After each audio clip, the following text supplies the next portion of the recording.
प्यारे बच्चों 11.1 का क्वेश्चन नंबर 5 का कहना है कि एक त्रिभुज एबीसी है जिसकी आधार बीसी जो है 6 सेंटीमीटर है और एक साइड जो है 5 सेंटीमीटर है। तो आधार बीसी पर साइड एबी जो है 60 डिग्री का कोण बनाती है।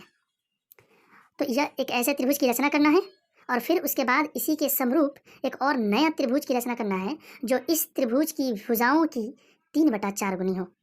3/4 गुनी का मतलब क्या हुआ, जैसे ये 6 सेंटीमीटर है बीसी, तो बीसी 6 सेंटीमीटर है और इसका 3/4 मल्टीपल यानी कि 3/4 गुना भुजा उस नए त्रिभुज की होनी चाहिए।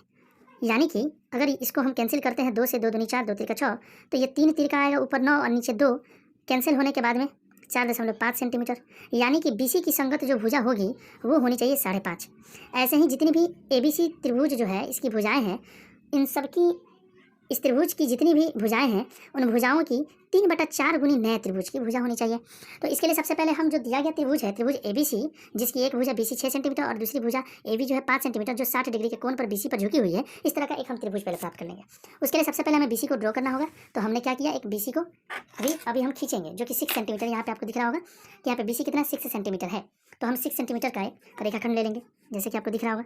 यहाँ पे रहा ये 0 और यहाँ पे रहा ये 6। दोनों जगह हम बिंदु लेंगे और दोनों बिंदुओं को मिला लेंगे और इस तरह से हमारा एक रेखाखंड का निर्माण होता है। हम इसको नाम दे देंगे बी और सी। इस तरह से रेखाखंड का निर्माण हुआ। अब इस रेखाखंड में बी है और सी है, दो बिंदु।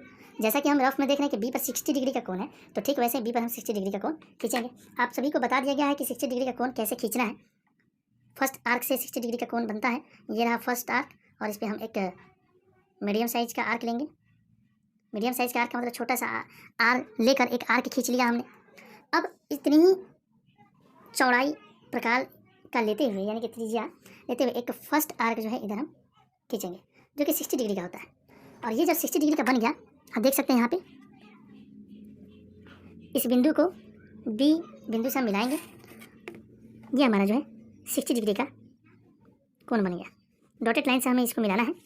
हमें यहाँ पे 5 सेंटीमीटर यानी कि 5 सेंटीमीटर रेखाखंड पे कट करना होगा, क्योंकि यहाँ रफ में हम देख रहे हैं कि बी से ए तक 5 सेंटीमीटर है। तो हमने बी से इस बिंदु तक 5 माप लिया और इसे हम अब ए मानेंगे और इस तरह से हम डॉटेड लाइन को कंप्लीट लाइन में बदल देंगे। ये हो गया ए बी और यहाँ पे ए से सी बिंदु को अगर मिला लेते हैं तो हमारा एक त्रिभुज बन जाता है, त्रिभुज ए बी सी। देख सकते हैं आप। अब ठीक इसी के समरूप एक नए त्रिभुज की निर्माण करना है जिसकी भुजाएं इसके भुजाओं की, इस त्रिभुज एबीसी की भुजाओं की 3/4 गुनी हो।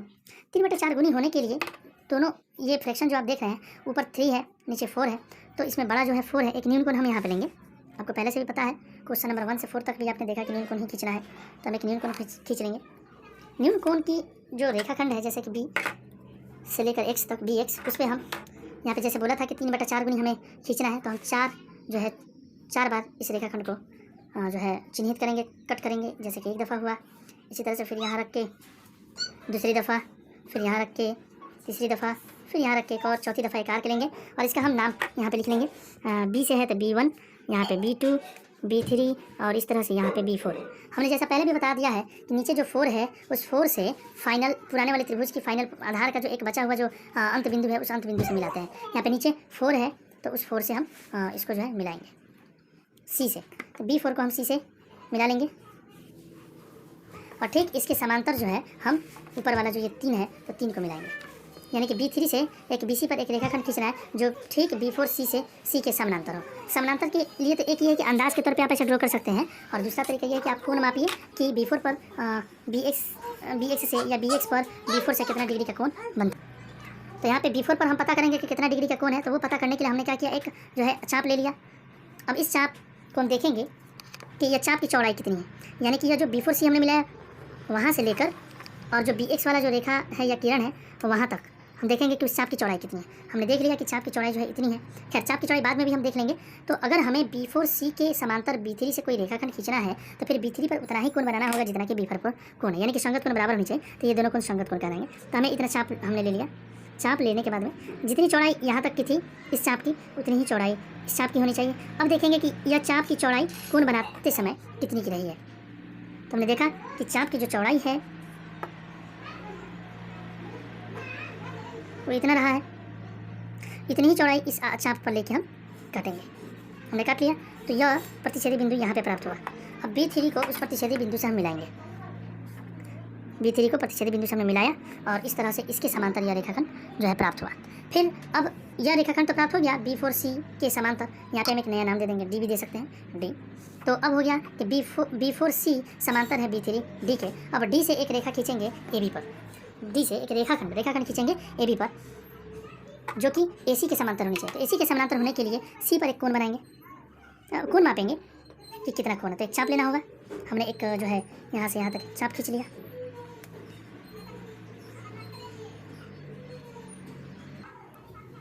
ठीक उतना ही चौड़ाई जो है यहाँ पे हम चाप लेंगे, हमने D पर भी चाप ले लिया।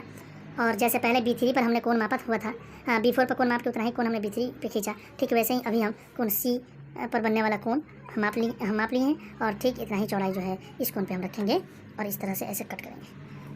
प्रतिच्छेदी बिंदु को रेड पेन से मैंने डॉट कर लिया, अंकित कर लिया। फिर D बिंदु और उस बिंदु को हम दोनों बिंदुओं को यहाँ से हम मिलान करेंगे। मिलान करने से हमें एक ऐसा रेखाखंड प्राप्त हुआ जो कि AC के समानांतर है। अब हम यहाँ पे हम E ले लेंगे। अब जो आपका एक नया त्रिभुज बना है वो त्रिभुज कहलाएंगे। हम ऐसा लिख सकते हैं कि त्रिभुज EBD समरूप त्रिभुज ABC, ये समरूप है और इनकी भुजाएं जो होंगी जैसे कि EB बट्टा AB, चूँकि EB पहले है, AB भी इसमें पहले है, ये संगत भुजा है।